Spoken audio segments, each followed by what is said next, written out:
Welcome back, Joseph Kendo here. As we celebrate the 25th anniversary of Resident Evil, we recognize the series has been graced with a myriad of weapons from all throughout history and across the globe. However, within those weapons are a few that didn't make it to the final version of the games they were set to appear in.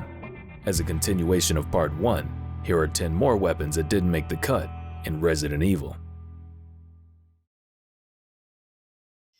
One of the most well-known cut guns in Resident Evil history would have to be the H&K MC51, which was set to appear in Resident Evil 2's prototype version 1.5. In the prototype, the gun is fully functional and has the ability to shoot through multiple enemies, but the MC51 lacks its unique ammo type, and the full 2-slot inventory icon and examine image is never seen in-game. The gun also exists in the files of retail Resident Evil 2, but the gun itself goes unused, and if you manage to hack it back in, the game crashes as the model isn't present in the game's files. Though in the PC version, there may be hacks available that enable the gun to be fully operational. The MC51's animations were carried over to the Mac 11 in the retail game, and a few fans have noticed that the scale of the Mac 11 is quite large, and suggest that the model of the SMG was made larger to utilize the animations that were already finished for the MC51. During Resident Evil 4's production, Capcom released several playable demos of the game in various stages of development, with trials featuring prototype inventories, maps, and even enemy sounds. In a few of these demos, the debug menu has been unlocked, and this powerful tool essentially opens the curtains on Resident Evil 4 and reveals quite a bit of the game's inner workings to players. Using this menu, you can gain access to a developer weapon dubbed the Blood Gun. This weapon is a red variant of the standard handgun which we showcased in Part 1 as the Ruger KP94. The Blood Gun has the exact same stats, and aside from the color, the main difference would be the blood splatter upon shooting an enemy, which is far larger and grotesque than the normal handgun's bullet impacts. This gun was most likely used to test the game's more gruesome effects, usually seen from headshots or when the plaga reveals itself to players. These result in larger blood splatter with hints of browns and greens scattered throughout.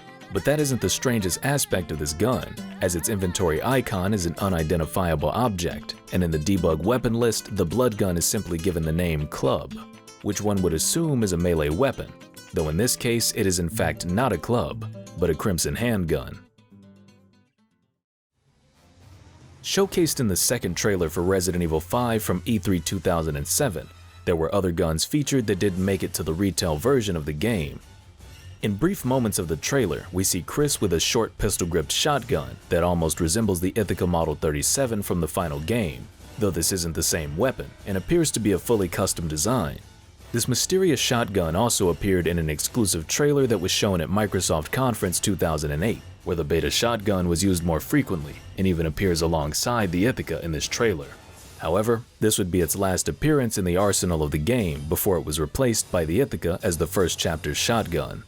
The files of the beta shotgun were wiped clean from the final product, but its presence remains in the game's background of the shop screen. Though blurred and obscured by the menus, it would appear to be the Ithaca upon initial inspection, but when taking a closer look, it's very clear that it's not the Ithaca, but the prototype shotgun from the trailers. For the Resident Evil 20th anniversary, Capcom released their new competitive multiplayer title. The game released was a total flop to be widely shamed by the public, but on the bright side, it did have quite the arsenal. One of the guns included is given the name Samurai Edge SP, but its model is quickly recognized to be something other than the Kendo Custom 92F we all know. Its description reads, "Famous gun that serves as the base model for the Samurai Edge, a very versatile weapon." While the description only leaves us further confused, it called us to investigate further. When inspecting its texture, they appear to have added the Brigadier slide to the gun later during development and overlaid its texture on top of the old one. Taking a look at the shape of the original serrations underneath the new slide and the grip's pattern, it's clear that this gun used to be a Beretta 92, Beretta's enhanced version of the classic 92 series released in 2006. Referring to the guide for Umbrella Corps gives us a clearer look at the Beretta 92's grips, and its original name as well, being the TN11. Coinciding with the TN12 as the Beretta 93R. From Resident Evil 2, players will remember the two shotguns of the game, being a rather unique shortened Remington 870 and the upgraded Remington Model 1100 respectively. However, in the game's 1.5 prototype, there were plans to feature two functionally different shotguns as well, with one of them still being the Remington 870, although its appearance was changed more than once. In the earliest version of 1.5, the Remington 870 is seen with the full stock and longer barrel, closer to the design from Resident Evil 1, and is still fired from the hip, but it's fit with black polymer furniture and a heat shield, lending it a more tactical appearance. In a later version, the 870 is updated with a wooden pump and pistol grip in its inventory icon. However, the player model resembles the finalized shotgun we see in RE2, although the shotgun more readily splits zombies in half at the waist when compared to retail. As the second shotgun of the game, a semi-automatic Spaz 12 was set to be featured, which would have marked the shotgun's first appearance in the series, equipped with a fixed stock rather than a folding type or pistol grip that we would see in the games to come. The Spaz 12's performance is assumed to be comparable to the M1100 in the retail game, but with a much faster rate of fire and far less recoil. However, the Spaz 12 crashes the game when attempting to shoot zombies, but works normally on irregular BOWs. The most noteworthy would be the crows, which explode in a spectacular fashion. Resident Evil Outbreak is likely to have the most unused content of any title in the series' history, and while we won't discuss it here, we will talk about another weapon that was cut from the game instead. In a promotional image for Outbreak File 2, the game's cast is shown on the grounds of Raccoon City University. If we focus on David King, he's seen holding a double barrel that doesn't appear anywhere in File 1 or File 2, and isn't obtainable through any means of gameplay normally. With the breakthrough made in Part 1, we were able to scour a little deeper into the items of both Outbreak titles. However, the double barrel's leftovers are only in File 1. In Resident Evil Outbreak, the double barrel is seen as the special hunting gun, and has a unique inventory icon that matches the weapon seen in the promo image. This double barrel isn't usable in-game as there are seemingly no functions left that we can activate, though the description of the gun is still registered and reads, "A hunting gun which shoots powerful special rounds." The special rounds are also present in the game, and its icon is the examination image of the enhanced shotgun shells from Resident Evil 3. The description for this ammunition says, "Rounds for the special hunting gun." The special hunting gun was replaced by the hunting rifle in Outbreak File 2, and we assume the hunting rifle carries over the stats and functions of the hunting gun, seeing as the rifle was relegated to the stage Wild Things, only has 2 shots, and is the most powerful gun in both Outbreak titles. In the very first trailer for Resident Evil 4, debuted at Tokyo Game Show 2002, this version has been given many different names such as the airship, castle, and fog versions of RE4. We see our hero Leon as Kennedy traversing some of these beautifully crafted settings, and this time he came prepared, because he's armed with the Desert Eagle. We're not certain if the Desert Eagle was actually planned to be his starting weapon, though what we can pick out from the trailer is that Leon has 2 unique firing animations for this gun. One, which is a reused animation from Resident Evil Remake, and the other a brand new animation where Leon fires the Desert Eagle one-handed, assumed to be after his encounter with the fog, leaving him to have to resort to utilizing his one good arm to defend himself. From the promotional material that was released, this Desert Eagle seems pretty standard, being just a black 50AE Mark 19 with wooden grips, although we never get a good look at the grips themselves. As one of the more recent entries in the series, the arsenal of Resident Evil 7 brought forth quite a few unconventional weapons, although some of its most bizarre weaponry can be accessed through its bonus game mode End of Zoe, where players are able to unlock a selection of unusual weapons exclusive to the DLC content. But oddly, a standard M21 shotgun made it into the list, just as it appears in the main game. However, taking a look at its unique icon would suggest otherwise.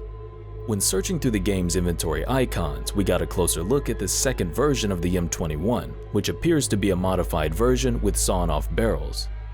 At the time, Resident Evil 7 did not feature a system for weapon modifications or attachments, so perhaps this short-barreled shotgun was designed to be an entirely unique gun, based on its appearance in End of Zoe as a bonus weapon. As a double barrel, the M21 is expected to have a 2-round capacity, but this icon suggests the sawn-off M21 could have held a maximum of 4 shells. And while no examined model exists for the 4-shot M21, we can only imagine this is probably what it would have looked like. In August of 2002, the trial edition of Resident Evil 0 was released on the Nintendo GameCube in Japan. While the weapons of the trial version appear the same as they did in the retail GameCube release, we did learn a bit more about some of the other weapons that were meant to be featured. Using Action Replay, we were able to add these weapons into the trial and see their unused icons and read their descriptions as well. Here we found cut explosive weapons, such as a hand grenade and an anti-tank rocket launcher modeled after the SMAW. How these weapons were meant to be implemented, we don't know for sure. The hand grenade has an icon and its own examined model, which is rare for the unused weapons in RE0's trial. However, its description states, "It's a reliable weapon when you want to open your path at once. Beware of explosions at close range." The hand grenade is also equipable and has a player model as well, although it lacks a texture and any functions aside from auto-aiming on the nearest enemy. We can imagine the grenade functions similar to the Molotov cocktails in the final game, and likely utilize the same animation. As for the anti-tank launcher, its icon isn't present in the inventory, just a gray box with its weapon number, but we did find its description, which reads, "Anti-tank rocket launcher, undoubtedly the strongest weapon."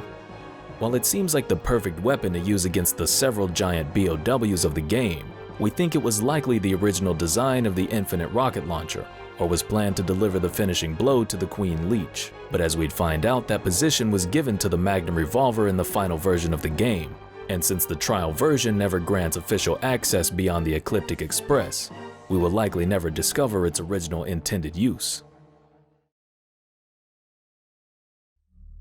A few months after Resident Evil 4 was announced for the PlayStation 2, the marketing campaign for the sequel started to kick into gear, showing us Resident Evil as we had never seen before. Sunlight! In the first trailer ever released for Resident Evil 5, showcased at Tokyo Game Show 2005, fans were shown the new location of the game, along with the stark contrast between the harsh sunlight of the African setting and the dark shadows covering the side streets and interiors. But we're not here to analyze the environment of the trailer, but the gun seen in Chris's hands. Fans of Resident Evil 4 would immediately recognize this as the same handgun used by Agent Leon S. Kennedy during his mission to save the president's daughter. But here in Resident Evil 5, Chris's version is seen to be even further customized than the base gun, equipped with a compensator and a rail extended to the end of the muzzle device, though the KendoGunShop engraving is absent from Chris's Silver Ghost. While there aren't many great views of the handgun aside from the final shot of the trailer, in some scenes we can see the scale of the handgun compared to Chris, and how much longer it is with the compensator equipped. While most fans associate the Silver Ghost as Leon's custom gun, many are probably grateful that Chris wasn't handed one as well, though it would have been interesting to hear how Chris possibly reunited with the KendoGunShop. So, that's it for 10 more weapons that were cut from the Resident Evil series. Be sure to check out the KendoGunShop Instagram page at kendo.gunshop. If you'd like to help the KendoGunShop expand its business past Raccoon City, share the video with your friends to help spread the word, or feel free to leave us a tip over at our Patreon, link in the description. Make sure to leave us a comment on what guns from the series you'd like to see a video on next, and don't forget to come back and visit us at the Gun Shop for more content about the firearms of Resident Evil.